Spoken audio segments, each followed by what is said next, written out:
Have you ever felt completely uncertain if the choice you're making for your child is the right choice? Have you ever yelled at your child, lost your cool, vowed you'd never do so again, and then found yourself doing it again a few days or weeks later? If so, I want you to know we have all been there. Every parent has been there. When we become parents, it causes us to be under immense pressure. We feel that pressure because we care. It doesn't have to harm us. Pressure can be good. It can be motivating. After all, pressure makes diamonds. Welcome to the Parent Doctor podcast. I'm Dr. Marissa Caudill, an adult and child psychiatrist, wife, and mother of two. If you're here, I'm going to guess that you're like me. You want to be the best possible parent for your children. You don't want to settle for just being a good enough parent. Maybe you're like me and that you're determined to be a cycle breaker within your own family. Here at the Parent Doctor podcast, I blend neuroscience, psychology, and spirituality to give you the tools to confidently grow as a parent. Because it's not just about raising our kids. It's about reflecting, evolving, and becoming the firm but loving parents that our kids need to thrive. I believe in the power of intentional, mindful parenting to help our children see our lives as examples of a life worth living. That might mean making some tough decisions in your life about your relationships, your work, your friendships, your habits. Can that be hard?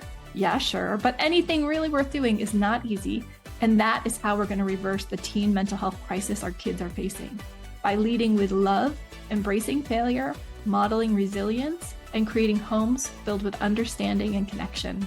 So whether you're a seasoned parent or just starting this incredible adventure, you are in the right place. If you find value here, I'd be so grateful if you could follow, rate, and share this podcast. It's a simple way to help more parents discover the support they need on their parenting journey. Thank you for joining me. Let's get started. Welcome back, everyone.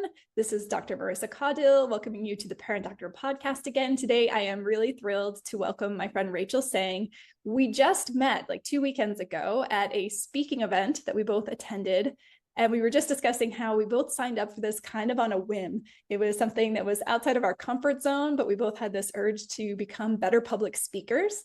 And this guy, Sam Cawthorn, showed up doing a free event. And then next thing we knew, we were signed up for a 3-day intensive weekend. And we were there with 47 other people from all walks of life, different countries on the globe. It was amazing, wasn't it? Absolutely. It was definitely an adventure I didn't expect to be on. Totally. Yeah. So it was basically a 3-day intensive where we got there at like 8 in the morning and we left at 8, 9 at night. And we had to speak in front of the crowd with minimal preparation every day. And yet with the training that we got and the preparation we got from the staff and the coaches, we all saw massive improvements in each other. And what I loved most about it was the fact that we were all so different, coming from all different histories and backgrounds, but we were all there with a singular desire to shine our light, to basically tell our stories, to talk about what we're passionate about and share that with the world, even though it's so uncomfortable to stand on stage and do public speaking. Absolutely. So I'm very proud of all of us for everything we did there. Yay. Absolutely.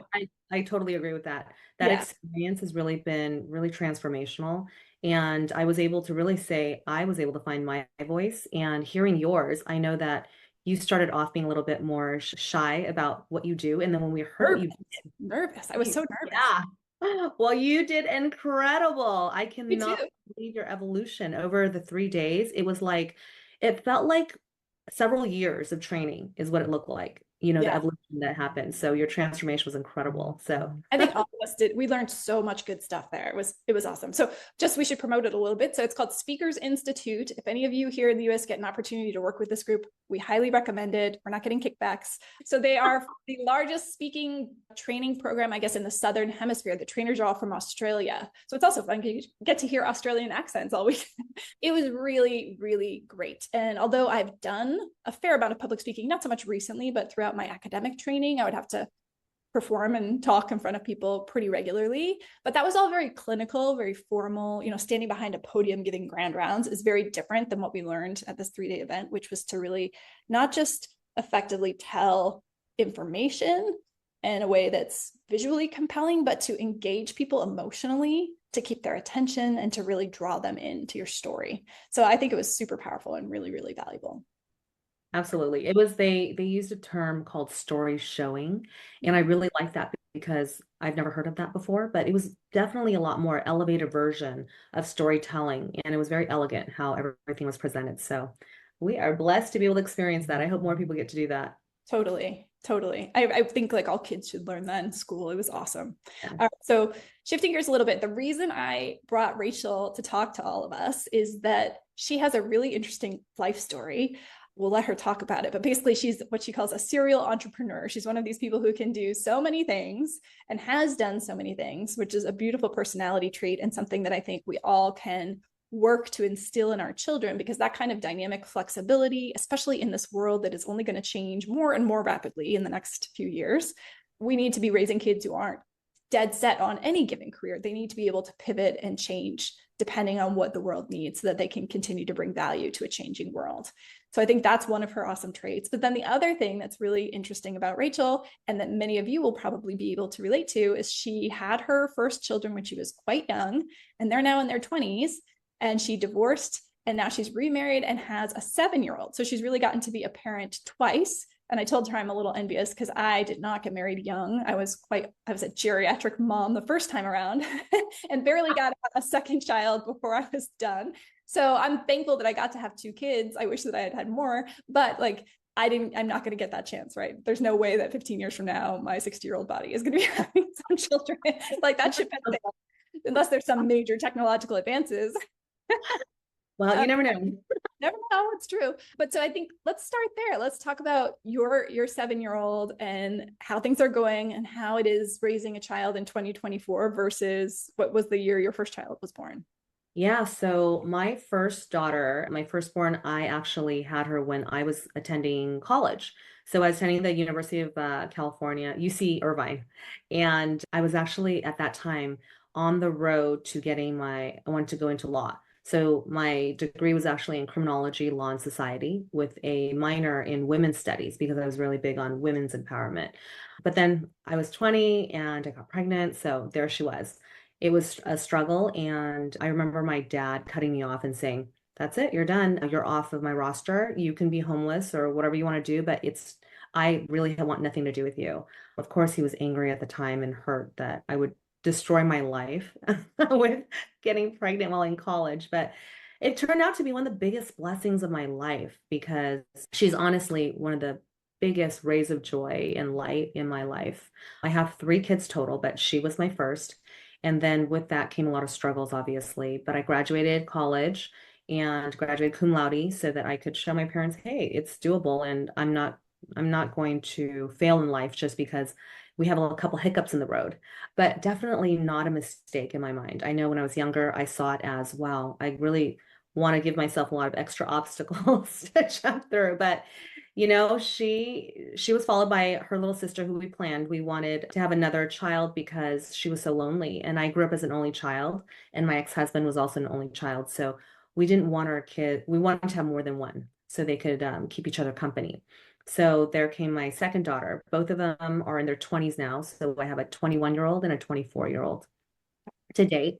It was honestly, we went through a lot of struggles because we were really young, and the relationship was not a compatible relationship in the long run. There wasn't a lot of room for growth for either of us, but it was, I want to say, almost like trauma bonding. And my ex-husband and I got together.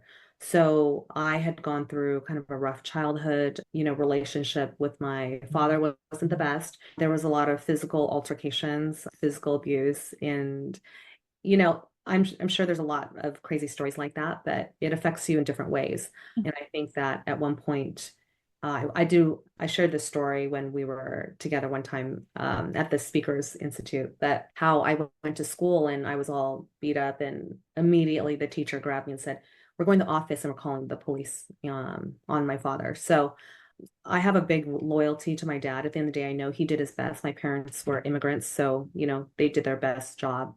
But he wasn't really around. He was around maybe like 2 months out of the year. The rest of the time he was traveling. So when he was home, he had a lot of trauma from when he was younger. And so that being said, I think it created the type of father. He didn't know how to be a father because his father died when he was 10. And then there was a lot of horrible things that he was thrown into that he never healed from, which created the type of parent that he was. That being said, I didn't want that for mine. So I went on a journey of healing. And in that journey, I discovered I went through a lot of therapy, a lot of therapy, and nothing really worked. I feel like I was very resentful. I was angry. And in that, I passed that on to my children as well. They didn't see me, my daughters didn't see me as a mother who was patient or a mother that was very present for them. They saw me as always working, the same thing as I saw my father. And they saw me as being very short-tempered, and I didn't listen. I wasn't a good listener. So as I went through and got older and the girls got older, they became teenagers.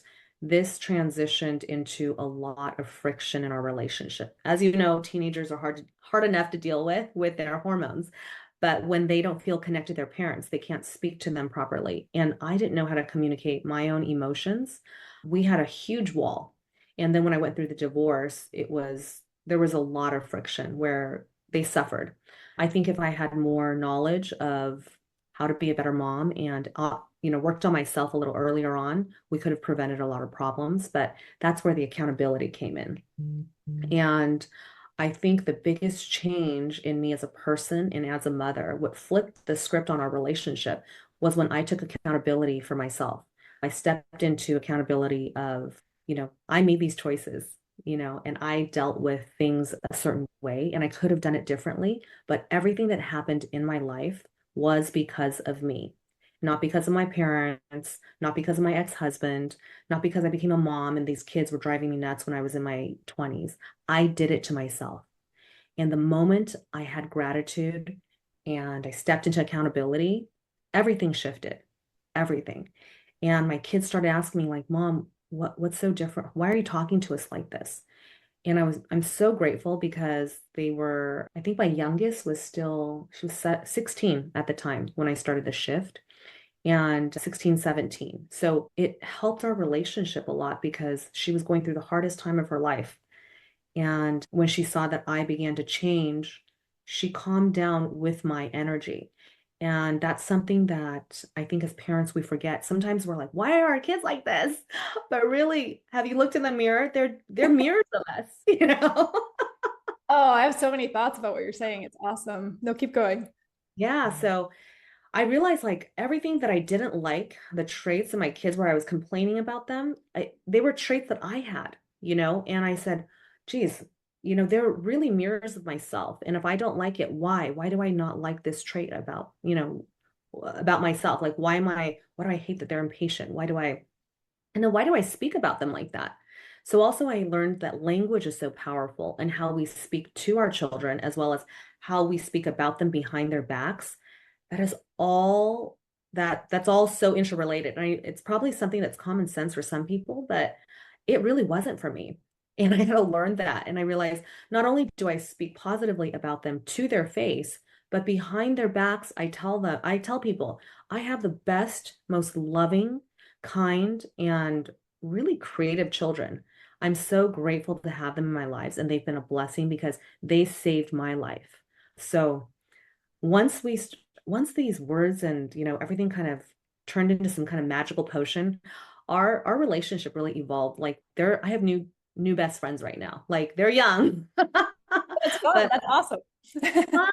Honestly, like my daughters right now they're my top on my Snapchat, on my Instagram. Like we message each other, send things, and they are my best friends, And so I feel really fortunate to have evolved that relationship because of taking accountability for my own actions and stepping into that role. But I wouldn't have been able to do that if I didn't heal the inner child, that little girl in myself, which took me years to heal.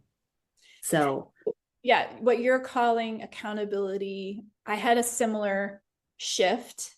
And it sounds like you and I, and most people, this is what happens. Or you think you go to therapy and it's like step by step little improvement. That's not what happens.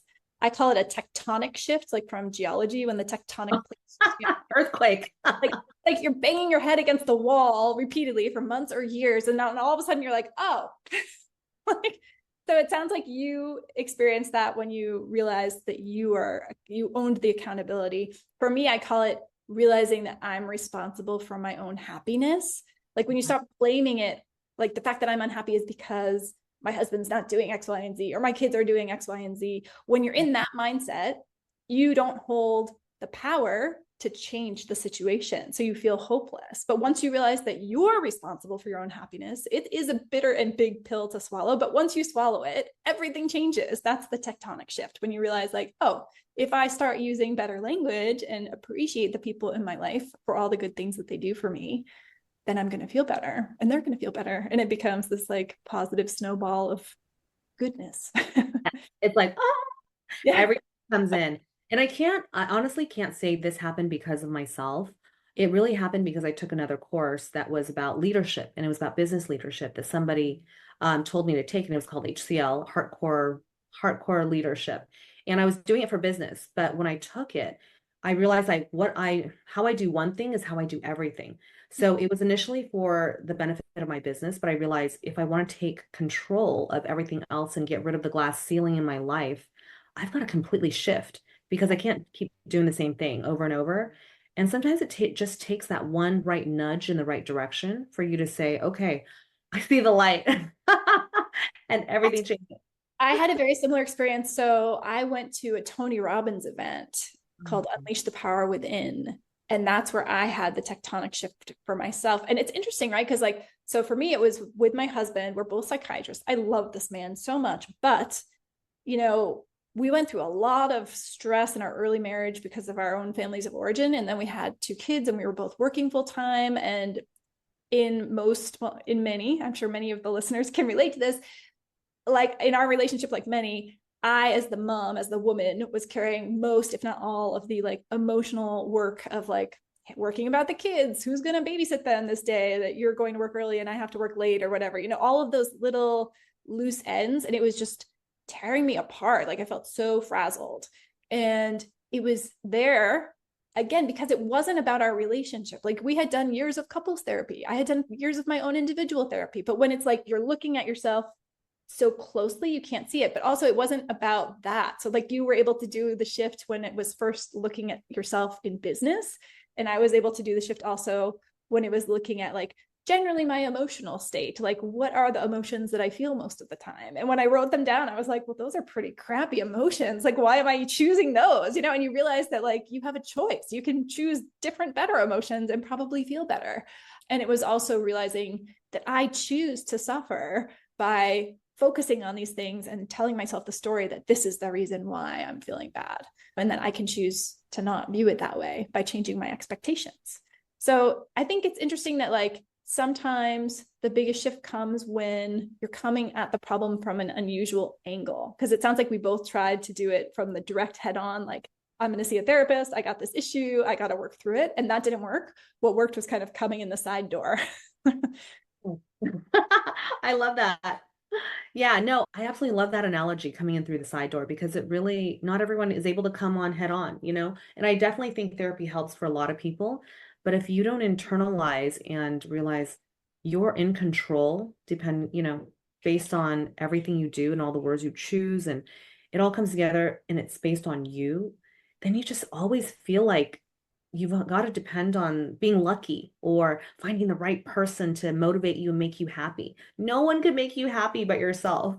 So when you realize that, it's such a superpower that you suddenly have, and you pass this on to your kids and let them know, hey, life will throw, different things at you. But at the end of the day, you get to choose. And that's such a powerful thing. If we teach children young that everything is in the power of their own hands, that's incredible. That's something that I just feel like you would change the world if we raised a nation of children who know they have the power to make change. Yeah. So I think another thing that really connected me to you was at this speakers event, you told the story about your relationship with your dad and the abuse that you sustained, and the fact that you still, you love him, he did the best. And I also shared the story of my dad, who, similar to your dad, didn't have the best childhood. Like he was separated from his mother when he was 3 without much of an explanation.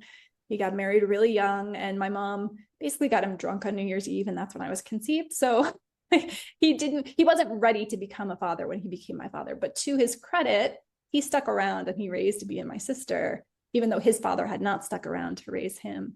So he did better than his dad had done.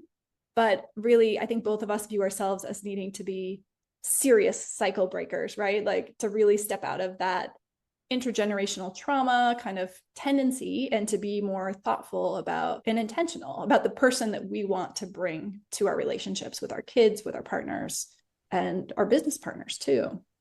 Absolutely. I really believe that generational trauma stops with us if we choose. And we have to make that stand because it's been too long, for all of if you look at all the kids and everybody that's in our society right now, there you just see like most of the things that are happening that are not positive, they're not just from this lifetime. They're from generations of things that have occurred. And we can clear the plate. We can clear the plate and just say, we're going to start all over. And from now on, we are creating traditions that foster positivity and love. But it starts with us, all the other things don't matter. It's like you were sharing about your dad. He made a choice. Sure, his dad wasn't necessarily there for him, but he made a choice to raise you and your sister. And my dad's in his 70s now, and we've had a couple very connected convos where it was the first time I'd seen my dad cry in 70 something years. And this happened last year. I invited him over for dinner. We talked about him growing up. I'd never even asked him. There were stories that actually, I never knew about. And when he shared that, I had so much empathy and love flow into my heart because I realized I've been so harsh on him, just thinking he's selfish and all these horrible things when really he's a hurt little boy as well inside. He had to grow up in a very fast way. He was the one in the middle of six kids, and he really suffered growing up. He had a lot of opportunities that he passed up because he knew he had to be a husband and a father as well, that I didn't even give him credit for. So I think that at the end of the day, we all do the best version be the best version of who we are. And we get to continue to pursue that healing within. And as we heal ourselves, it's important that we heal those around us and we spread that message for our family because they are the village that our children grow up in. And if you don't do that, it's almost like you're saving this bubble of light for only small bursts, right? Are you a parent who wants to read all the parenting books and you have maybe a growing list or stack on your nightstand, but somehow you just never seem to find the time to get to them? If so, I totally relate to you and I want you to know I'm here to help. Every month on the third Wednesday, I read, summarize, and present a parenting book that I have chosen that I think is a great one. And I do this via Zoom. If you'd like to get into the Empowered Parent Book Club, go to theparentdoctor.com/book club. This is totally free. It's a public service that I provide. And everyone who signs up gets access not just to the replay in case they can't make it to the live Zoom, but also to an actionable PDF that I create custom for each book that we read. So I would love to have you. This is a growing community now of over 200 members. These are like-minded, engaged, energized, supported parents who want to be more empowered for the sake of their kids. If you'd like to join us, again, please go to theparentdoctor.com/book club. See you there. And it's almost selfish to say, I'm a great parent, but only when we're at home and it's around just my children. You get to be a great parent all the time. And in order to do that, everyone around you gets to heal and experience your light. And I think that's the most important thing that we get to focus on as we continue on 2024 with all the anxiety disorders and all the things that are going on with not just the youth, but with parents and, our parents, the elderly. I know my parents are struggling from, different types of anxiety and depression as they get older. We see this, and the World Health Organization has, said our numbers have doubled since 2020. So it's a responsibility we have. So I don't know if you connected the dots, but you just shared that you now in your adulthood, like just recently, had a conversation with your father who's in his 70s, and he shared with you how he missed out on a lot of opportunities by becoming a dad. And then earlier you had talked about how when you got pregnant at 20, he freaked out. And I wonder if you recognize like why he freaked out. Because again, when our own life experience causes the things that happen with our children to activate our survival brain. Like that's what happened, right? He saw you and he was like, no, like he wants, you're his child. Of course, we all want our kids to be able to fulfill the things that we feel we weren't able to do with our life, right? It's inevitable that we kind of put that upon them. So he had that love and hope for you. And then here, the same thing seems to be happening to you when you're 20, when you got pregnant. So the story he was telling himself was, oh no, her life is going to be screwed up just like my life was, or that's his perception, right? Now, of course, you're showing him that that's not the truth, that like the story is what you make of it, you know? Could you have gotten pregnant at 20 and like given up on school and told yourself like, that's it, like my life is over? Yeah, but you wrote a different story with it. And now you've ridden that wave to a really beautiful place in your relationship with your daughters. But I think that's so important for us to recognize what you said about how our own inner child, whatever that is, right? Because all of us early in life, at some point in our childhood, we have some experiences that don't meet our expectations and our needs in that moment. It may be a big, significant trauma. It may be a minor thing. But most of us who make it to adulthood had parents who were good enough. No one survives infancy as a human being without someone loving them and putting their needs ahead of their own. So all of us who are talking and listening right now are loved and we're loved. But we tell ourselves a story sometimes that's different from that. Absolutely. I love that you brought up, we wouldn't even be here today if somebody didn't love us since we were infants. We don't think about that. I love that perspective. Well, didn't you become a mom for the first time? I mean, I think you just take it for granted. When you're a child and you're growing up, you take everything your parents do for you for granted. And then when you have your own first child and you realize, oh my gosh, they did this for me. Like they were up all night and changing 12 diapers a day. And like, you know, it's a lot of work. It's really, really hard, but they did it. And that's why you're here. So, You know, so true. And now that I have my son who's 7, and when he was growing up, two of my daughters, they hadn't gone off to college yet. And they told me, I remember one time, each of them had a different moment where they were helping me out with him. And they said, Mom, I don't know how you did this. First of all, I don't even know how you had a kid when you were my age. And second of all, how did you not kill us? This is so stressful. How did you work and take care of us? And I go, that you just did it. And they go, I can't even take care of myself. And it was a big epiphany in the moment where they said, I have so much, I'm looking at you in a different light, Mom, because I didn't realize you had to do so much for us. No wonder it was hard for you. And it really touched me because I go, yeah, you're right. I did. And you just did it. You really didn't think twice, because that love surpasses everything else that matters for you when you become a parent. When you look at this little being and you're like, I'm going to do everything in my power to heal and protect you. And also, one of the things is when you don't heal a trauma, it will persist in the next generations, just like with my dad. And it's funny because he told a story of his mom having the kids when she was really young as well, and how she totally lost out on her life because she just spent her life taking care of all these children and then became a widow at a really young age.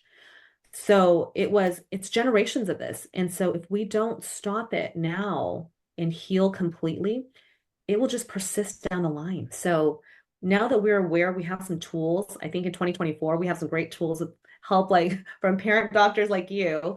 We get to find tools that really stop the hurt and create something better, create a new story to unfold for our families. Because I would love to rewrite the stories of our generations to come and not have this repeat. Well, that's why I'm so passionate about what I do, because for every person that I can help even a little bit to rewrite part of their story, the effects aren't just for them, right? It's, exponentially amplified by their children, their children's children. And you went through that. It sounds like, tell me a little bit more, because you kind of very concretely remembered your kids being teenagers when you had this shift in your perception of things and your perspective. So what was it that led you to have that shift? Do you remember? It was this. So I was taking this course on leadership for business. And there was an exercise that they did where it took you back into when you were a child. And then they did a scenario where it switched the narrative and said, well, now, think of it this way. And when I looked, it was just literally it was like a switch, a light bulb that changed when you put yourself in someone else's shoes. And then you realize like, wow, my parents did the best they could with the circumstances they were given. And then being a parent myself, it was one light bulb after another. It just sparked a lot of realizations and a lot of empathy. I think part of sometimes what we lack when we're feeling, angry or distant is that we have a lack of empathy for others. We don't understand why these things happen to us and we're victims, right?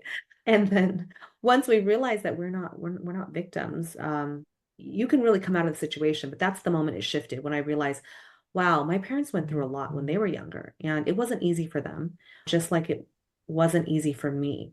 So I can't blame. And how old do I get to be to complain that all of this came from my traumas when I was younger?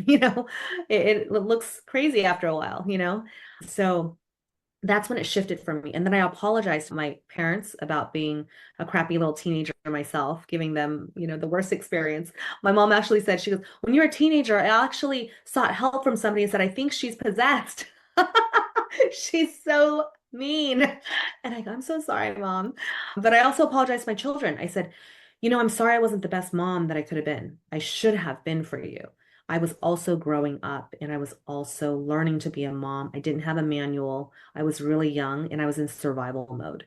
And I'm sorry that I wasn't more patient and loving and open. I didn't even know how to express my own emotions.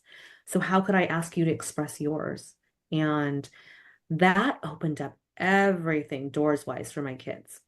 I think my younger daughter had a harder time trusting. So she kind of dipped her toe a little bit, like, I'll tell you a little, Mom, but I'm going to see how you react first. So also, it took a little while to build trust with my youngest daughter because she was more hesitant, thinking, this is a temporary thing. You're not really changed. You haven't really evolved because no one changes. But like I said, we have an amazing relationship now because I had to build the trust and let her see consistently, I'm open and I really have opened the doors for communication, which I don't think would have happened if I didn't take accountability and apologize to them also. They wanted to hear the apology.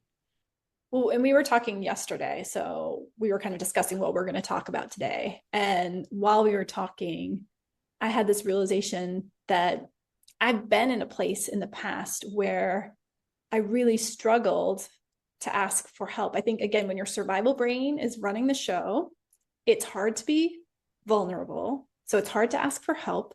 It's hard to apologize and admit your mistakes because you feel backed into a corner. You feel like there's nowhere further you can go. And so it's really hard not to see yourself as a victim in that scenario because it feels like everything is against you.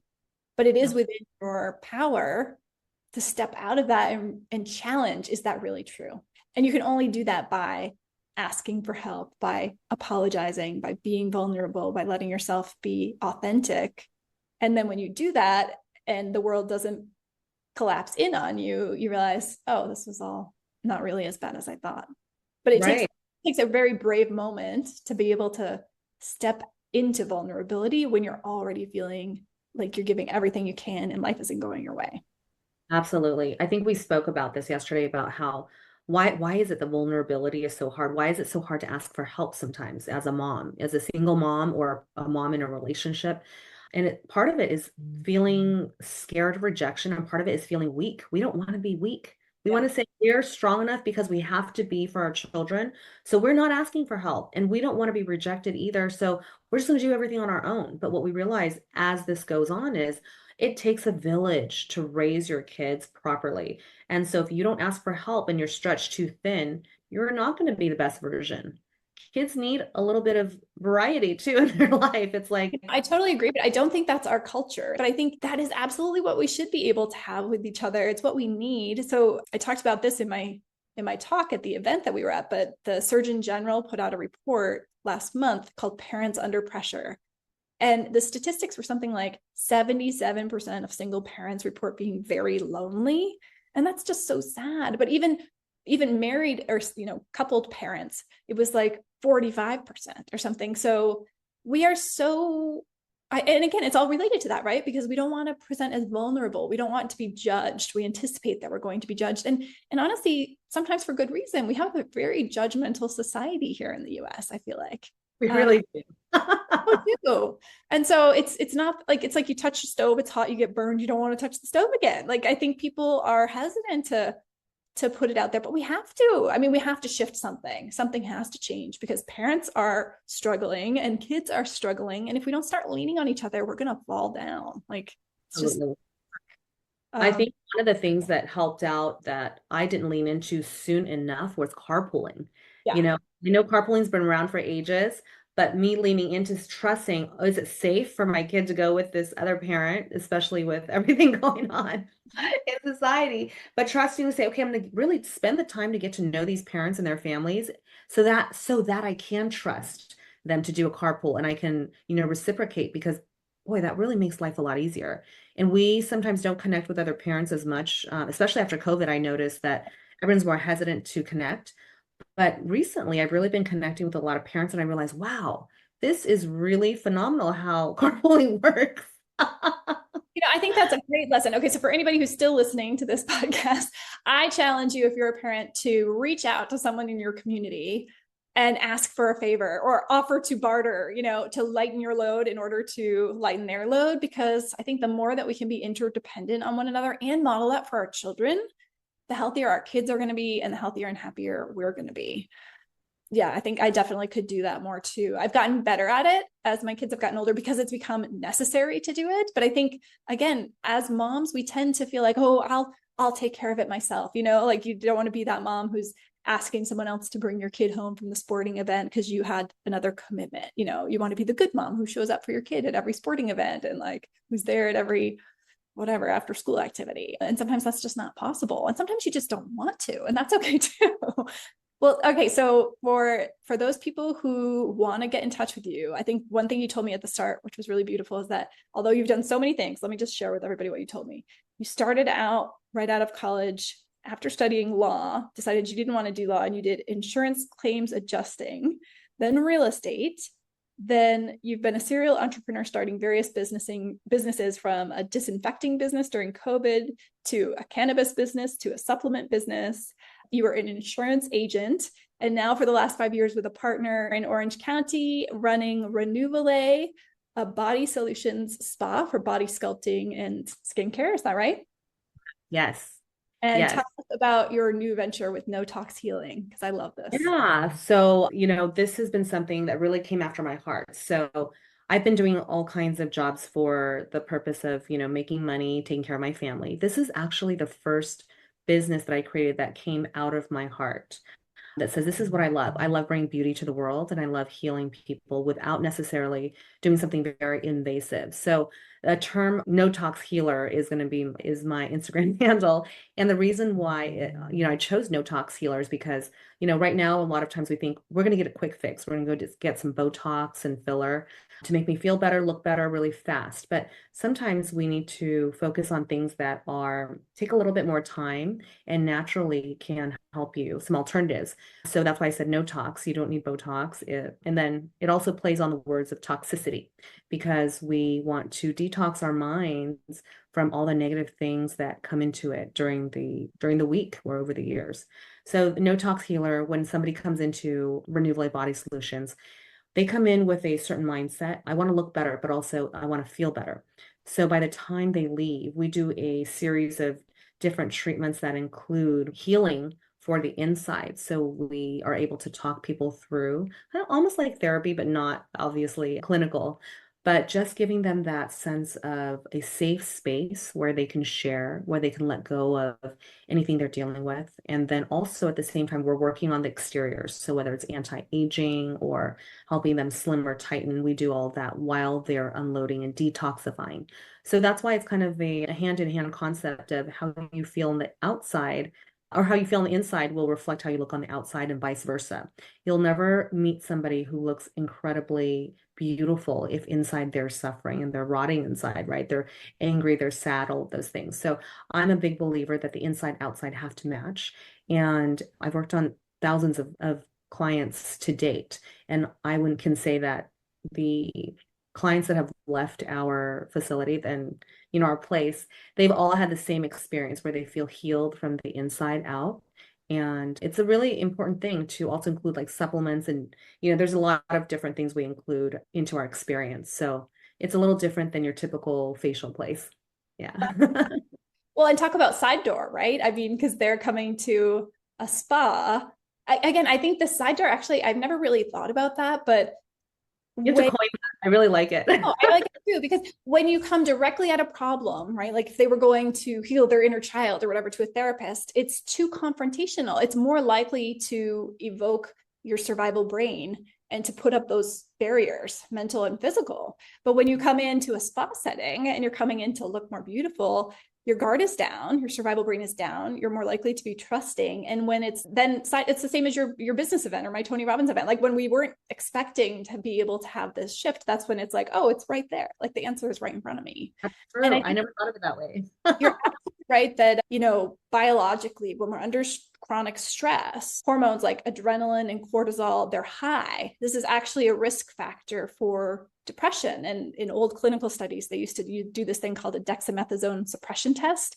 And that's like a hormone or a chemical that will block this. And then you would see suppression, but in someone who's depressed, you don't, because they don't suppress. And you basically have chronically elevated cortisol levels over years can increase your risk of depression, increase your risk of a lot of health problems. But you're right, you do see it too. You see it in you were so funny when you gave your speech. She's talking about how she used to have RBF, like rest face. And again, it's that scowl, right? That like, what do you want to mess with me kind of idea. Again, when your survival brain is in the driver's seat, it's controlling your facial muscles. And you have this like anticipatory fight or flight face, So when you can let that down, your face changes too, your body too, because when the hormones go down, you crave less sugar, you sleep better, you're probably going to lose weight. All these things are naturally going to happen. It's obviously a multi-step process, but I love that you're coming at it from multiple angles. It's not just like stick toxins in your face to get rid of the wrinkles, but actually let's think about what might be underlying this tension, mental tension and physical unwellness, and how do you make yourself healthier? That's beautiful. Thank you. All right, you've got to come visit me sometime. I do. All right, so if anybody wants to visit Renewable, I'm going to put the information about Rachel's place in the show notes, the phone number, the address, and all that stuff, the website. So go ahead and check that out. Thank you so much, Rachel, for talking with everyone. And if anyone wants to reach out to you, we'll make sure that your contact information is in the show notes as well. Thank you so much for having me. It was such a pleasure. And you're doing God's work out there. I just want you to know, keep shedding your light, sending everyone the tools that they need to survive right now as a parent. I love the name, The Parent Doctor. Thank you so much. And I think the same about you. You're doing a great job. Keep at it. All right. Thank you. Thanks, Rachel.